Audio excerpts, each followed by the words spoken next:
Dapatkan udara yang segar, kita kenalah tanam pokok di rumah. Macam mana kita nak tanam kalau tempat itu terhad? Ta'aw dengan tabing. Cara untuk berternak, kita menggunakan botol dan ikan. Manakala untuk menanam, kita menggunakan pokok dan ikan. Tali ini digunakan untuk menggerakkan air daripada ikan yang mempunyai banyak nutrien untuk tanaman.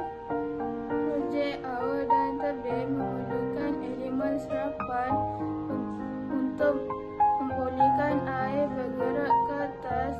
Yang bergerak ke atas akan membasahkan tanah supaya sentiasa lembap. Tidak perlu menyiram air setiap hari dan tidak perlu bimbang pokok layu jika kekurangan air apabila tiada di rumah untuk jangka masa yang lama. Ini dapat menjimatkan ruang untuk tanaman dan ternakan. Orang yang tinggal di rumah flat atau kondominium bolehlah menggunakan kaedah ini.